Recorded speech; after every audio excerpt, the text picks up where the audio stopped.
Étant donné que nous approchons de Rosh Hashanah, on va reparler d'un sujet que oui, j'ai déjà fait des cours là-dessus, mais à chaque fois il y aura plus de compréhension plus profonde, Be'ezrat Hashem, sur cette coutume qui est que le soir les deux soirs de Rosh Hashanah, et de mettre des choses à table sur lesquelles nous allons réciter des demandes. Alors, comprendre quelle est cette nécessité d'avoir des choses à table. Si ces demandes, on aurait pu les faire dans notre fila, dans notre prière. Pourquoi les faire à table? Bien sûr qu'on va l'expliquer. Simplement, avant d'expliquer ces demandes que nous faisons à table, je voudrais vous donner l'ordre qu'il y a plusieurs différentes coutumes. Celle qui était, en tous les cas, surtout chez les Juifs d'Afrique du Nord, mais une grande partie des communautés ashkénazes, et qui sont de commencer par la pomme dans le miel. C'est oui, il faut, et d'ailleurs je vous expliquerai tout de suite pourquoi il faut commencer par cela, et non pas comme la coutume qui est ramenée par le Béni Israël de commencer par les dattes. Bien que les dattes c'est un fruit qui pousse en Eretz Israël, il faut se rappeler qu'on a devant nous deux sortes de choses, et qu'on a les fruits d'Eretz Israël, et on a d'autres choses. Mais si la deuxième chose nous est chère, alors elle passe avant celle d'Eretz Israël. C'est premièrement. Deuxièmement, il y avait un rave, un grand au Maroc de Sefrou, Rabbi David Ovadia, qui ramène que son père, c'était une khumra, c'est pas comme ça que ça se passait, mais lui faisait, avant le motzi, il prenait une date, il faisait la bracha de Boré Péré sans rien demander, il faisait Adama, comme ça il a devancé le fruit d'Eretz Israël. Mais la coutume est tout simplement de commencer par la pomme. Alors, je vais vous expliquer pourquoi cette préférence. Tout simplement, il faut savoir que lorsqu'on prend la pomme et qu'on la met dans du miel, on en fait demander de la miséricorde pour nous. Qu'est-ce qu'on demande? Chez Titradesh Alenu, qu'elle se renouvelle pour nous, Shana Tova Mtuka, une année douce, et Mereshit Shana Va'ataharit Shana. En fait, il faut savoir que le miel est le symbole de l'adoucissement du din. Puisqu'on est en jugement, on veut que le din soit adouci. Oui, comme je vous l'ai déjà expliqué, que le miel, sa valeur numérique en hébreu, c'est 306, qui est la moitié du nom shofar, qui est mentionné dans les écrits du Harizal, qui représente les rigueurs qui sont de 280, parce que c'est les 5 dernières lettres de l'alphabet, dont le chiffre global est de 180. Quand je prends 80 et je lui rajoute 26, j'arrive à 306, donc c'est vache, et c'est la pomme dans le miel, c'est ce que faisait le Harizal lui-même, comme c'est mentionné dans le Péri Etzraïm et également dans d'autres livres, et n'écoutez surtout pas cette erreur qui s'est répandue, que selon la Kabbalah, c'est dans le sucre ou dans de l'eau sucrée, et ainsi de suite. C'est faux. Je vous ai déjà expliqué dans un cours, cette erreur vient d'un commentateur qui a vécu en Turquie, qui s'est trompé là-dessus. Mais il n'avait pas vu les écrits du Harizal lui-même, puisque le Harizal en personne prenait la pomme dans le miel. Ça, c'est la première chose. Après cela, nous prenons Karti. Karti, c'est les poireaux. Et là, qu'est-ce qu'on va demander? On va demander que nos ennemis soient, Kadosh Baruch Hu, coupe, ça veut dire annule nos ennemis. De cette manière-là, Karti, le karet, les coupe. Alors, sachez qu'on a d'abord demandé pour nous qu'on ait de la douceur. D'abord, on a emmené la douceur sur nous, et après, on va se débarrasser de ceux qui nous veulent du mal. Le mot karti, c'est de quels ennemis? Puisqu'on va avoir 3 demandes sur nos ennemis. Le karti, c'est les anges créés par nos fautes, qu'on va demander à ce qu'Akadosh Baruch Hu les annule. Ensuite, après cela, vient le troisième, c'est le silka, c'est les blettes. Et là, on va demander Shistalku, qui soient retirés nos ennemis. De quoi s'agit-il? Ça s'agit des anges qui accusateurs, qu'on demande à Akadosh Baruch Hu de les retirer de son tribunal au moment de notre jugement. Donc on a d'abord demandé une douceur pour nous, on se débarrasse des anges créés par nos fautes qui disparaissent, les anges accusateurs qui sont retirés du Beddin, et là, les troisième sorte d'ennemis qu'on veut annuler, c'est par les dates, c'est à ce moment-là, et qu'on demande que nos ennemis terrestres, comme l'Iran, ou comme tous ceux qui nous veulent du mal dans le monde, soit le Hezbollah et ainsi de suite, soient tous anéantis, qu'Akadosh Baruch Hu les anéantisse dans le lieu où ils se trouvent, et c'est ça c'est par les dates. Donc, ça c'est l'ordre dans lequel nous faisons, où on commence à demander de la douceur, ensuite de nous débarrasser de tous ceux qui peuvent nous vouloir du mal, les 3 formes d'ennemis que nous avons. Ensuite, on va demander à Kadosh Baruch Hu par la cour, je crains, que tu déchires les mauvais décrets sur nous. Ensuite, nous avions la roubia. Alors, sachez que la roubia, chez pratiquement les Juifs d'Afrique du Nord, tous pratiquement, prenaient les sésames. C'est roubia, c'est les sésames tiltan.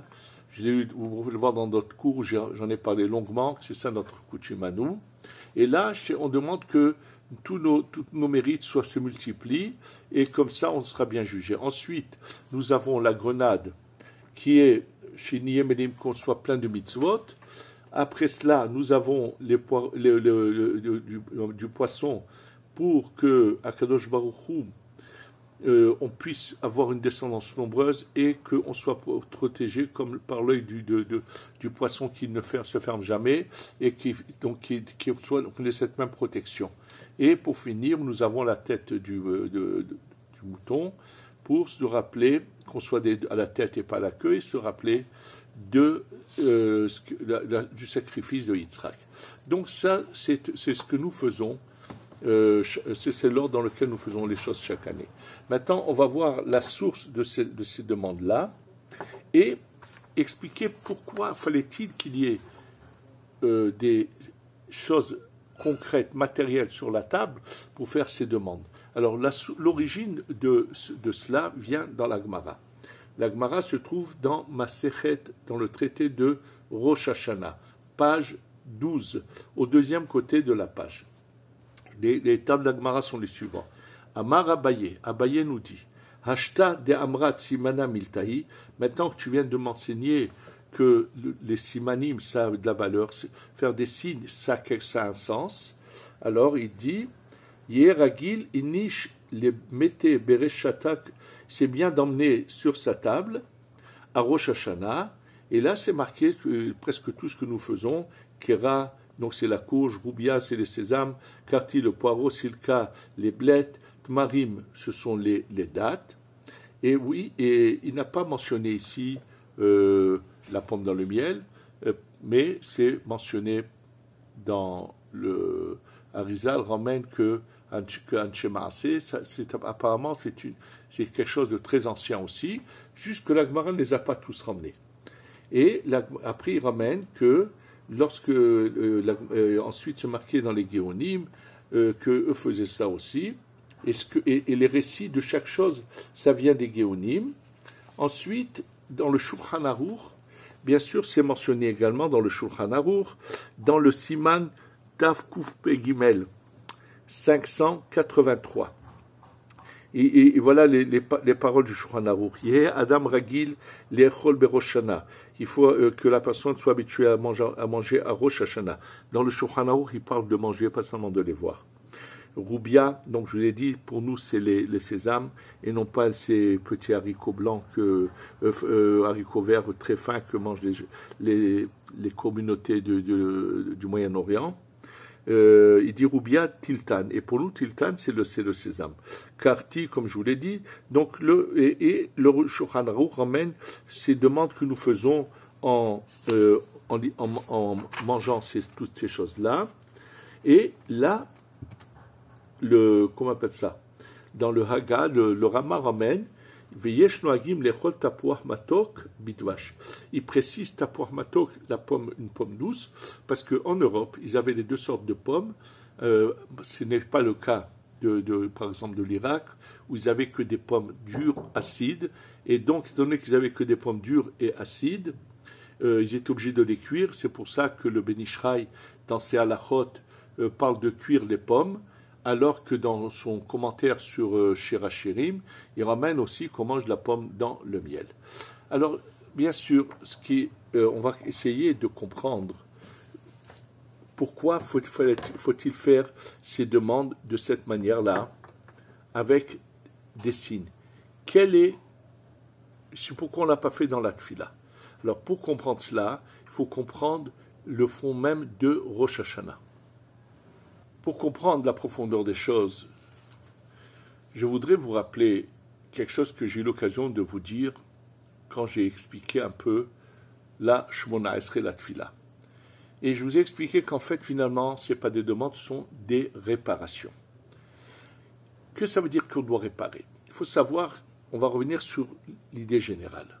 Quand le Ma'atzil Ha'elyon, le créateur supérieur, le Ensof, décide de créer ce monde, c'est la seule cause, la seule raison de créer, c'est les hétives, pour faire du Malheureusement, cette formule de la création est pour faire du bien, l'éhétive, souvent, elle n'a pas été comprise par beaucoup de gens, même qui ont écrit des livres, puisque dans les écrits du Harizal, des fois, on aurait l'impression qu'il fallait que Dieu soit appelé miséricorde et ainsi de suite.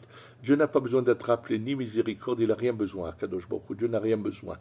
Et donc, beaucoup se sont trompés dans la compréhension de ces termes, et dans un des livres très connus qui a été écrit, ou en discussion, où il a bien défini que le but de la création, c'est uniquement pour faire du bien. Maintenant, ce bien que Dieu voulait nous faire, si tout est parfait, alors on va recevoir des cadeaux, ça s'appelle le pain de la honte.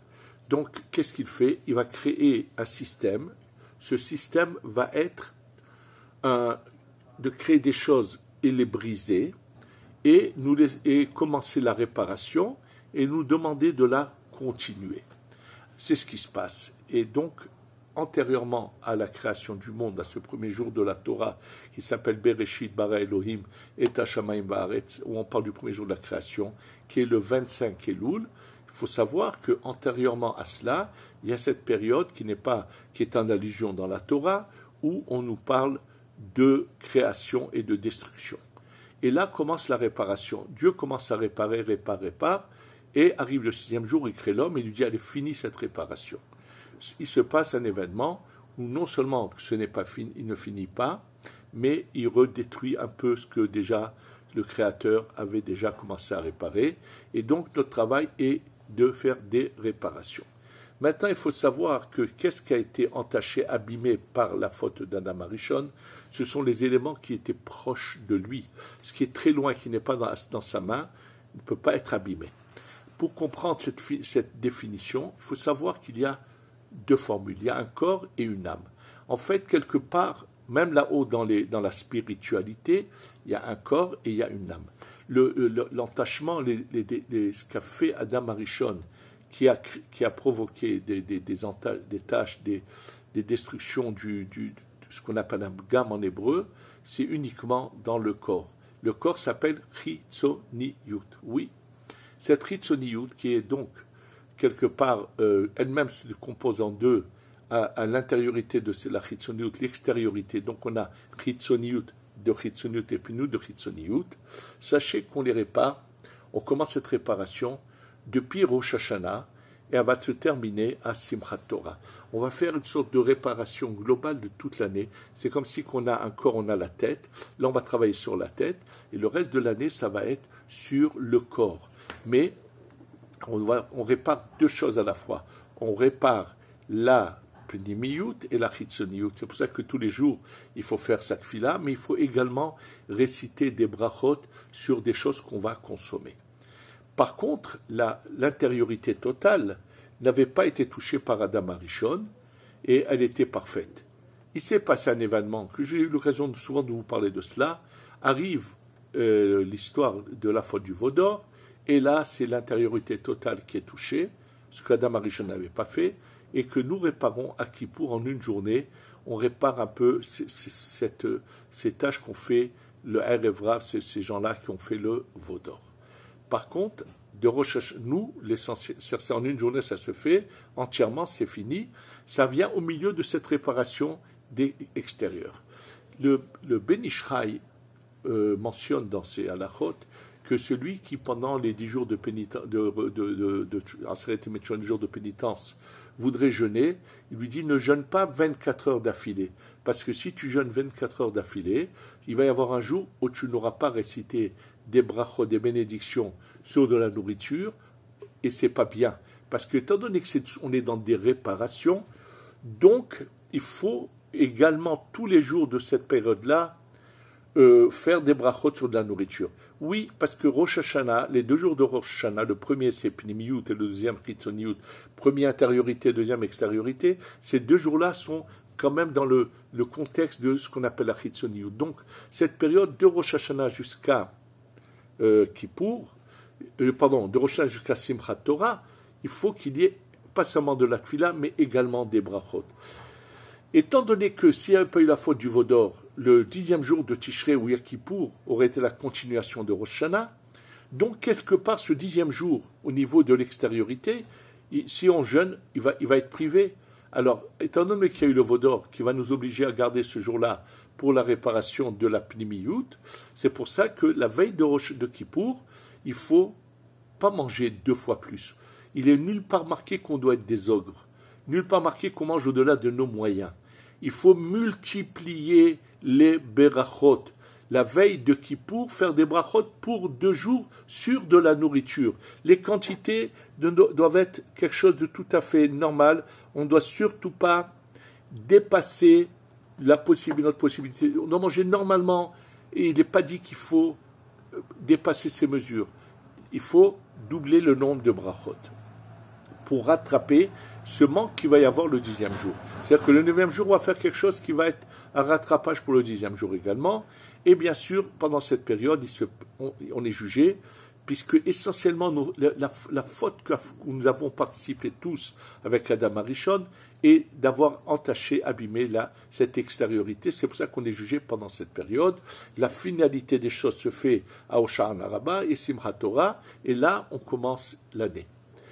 Étant donné que à Rosh Hashanah, on est en train de réparer la Chitzoniyut, donc l'extériorité, c'est pour cela que, à part la tfila, à part nos prières, on va prendre des choses matérielles et faire des brachot, c'est une sorte de réparation. Ces demandes, en fait, ce sont des réparations. En fait, on demande la pomme dans le miel. Comme je vous l'ai dit, le miel est le din adouci. On explique à Kadosh Baruch Hu. Nous, on veut réparer. Mais si on a trop de rigueur sur nous, on ne peut rien faire.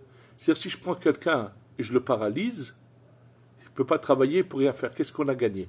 Donc, on dit finalement, quelque part, c'est simplement, on utilise des choses matérielles pour Akadosh Baruch Hu. Sans ce matériel, personne ne pourrait vivre. Si quelqu'un ne se nourrit pas, il ne peut pas vivre. Pourquoi?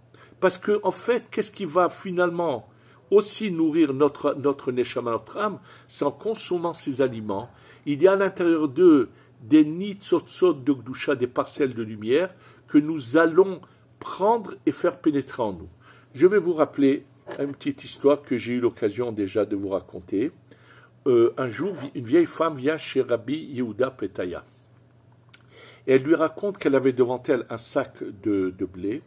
Elle est en train de trier pour enlever toutes les saletés, les petites pierres, tout ce qu'il y avait dans ce sac. Donc, au fur et à mesure, elle prenait du blé, elle nettoyait, elle le mettait ailleurs. Tout d'un coup, dans ce sac de blé, elle voit une figue. Et elle ne savait pas que sur la figue, on dit Boré Peri Aetz, et elle a fait la bracha de Boré Peri Adama, au lieu de dire les fruits de l'arbre, elle a dit les fruits de la terre. Et elle mange cette figue. Elle la vérifie, elle la mange. Une fois qu'elle l'a mangée, elle somnole, elle voit un petit vieux qui lui dit « Merci, vraiment merci. Tu aurais pu faire mieux, mais ce que tu as fait, c'est très bien. » Et elle se réveille. Elle est surprise, elle va voir Rabbi Yehuda Petaya. Et il lui dit « Écoute bien, dans cette figue se trouvait l'âme de ce monsieur et qui avait besoin d'une réparation. Et en faisant la bracha, tu as aidé son âme à se réparer. Simplement, si tu avais fait la bracha exacte, tu aurais pu le réparer encore mieux, mais comme ta bracha était inexacte, tu ne l'as pas bien réparé. Donc, quelque part, c'est vrai, ce n'est pas des demandes que juste qu'on veut faire des demandes qu'on aurait pu faire dans la prière. On prend ces éléments qui sont matériels, dans lesquels il y a des nitzotzot de Gdusha, et par la bracha qu'on va délivrer ces nitzotzot de Gdusha, donc selon cela, c'est bien de les consommer, en prenant ces éléments et en faisant une bracha dessus et les consommer, on va délivrer des nitzotzot, et quand on délivre ces nitzotzot, on dit à Kadosh Baruch Hu, ces nitzotzot qu'on a délivrés qui sont dans la matière, c'est-à-dire celles qui sont le pire, c'est ceux qui sont dans la matière, de la même manière qu'on a décidé, aide-nous à le faire constamment. Donc on demande une année douce, bien sûr, où le dîn est adouci, c'est pour qu'on puisse continuer à faire. Toute l'année, on ne doit pas jeûner. Toute l'année, on doit manger, on doit faire des choses matérielles. Sortir les dernières nitzotzot de Kdusha, les dernières étincelles de lumière qui se trouvent dans la matière. Ensuite, on a besoin, pour pouvoir continuer à agir, on a besoin que les anges, ou nos ennemis d'en bas, ou les anges qu'on a créés par nos fautes, on s'en débarrasse. Parce que si on se débarrasse d'eux, on arrivera à continuer ce travail de birour, de retirer, et ainsi de suite. Donc, quand on demande qu'on ait beaucoup de zerhouyot, ça veut dire que de la même manière que maintenant, quand je mange ces sésames, et je fais une bracha dessus, j'ai des mérites, je fais sortir des netzotzot, aide-moi à le faire toute l'année de manière normale, en mangeant du kasher, en mangeant comme il le faut, en n'oubliant jamais les brachot, en pensant aux brachot. Donc, finalement, en réfléchissant bien, toutes ces demandes sont des réparations, et c'est dans la chitzoniyut, étant donné que de Rosh Hashanah jusqu'à Simchat Torah, on répare la chitzoniyut. C'est ça le sens profond de ce que nous faisons le soir de Rosh Hashanah. Be'ezrat Hashem, shilanu shana tova b'chet tikadvu v'tachatmu lehayim tovim ul shalom. Amen ve amen.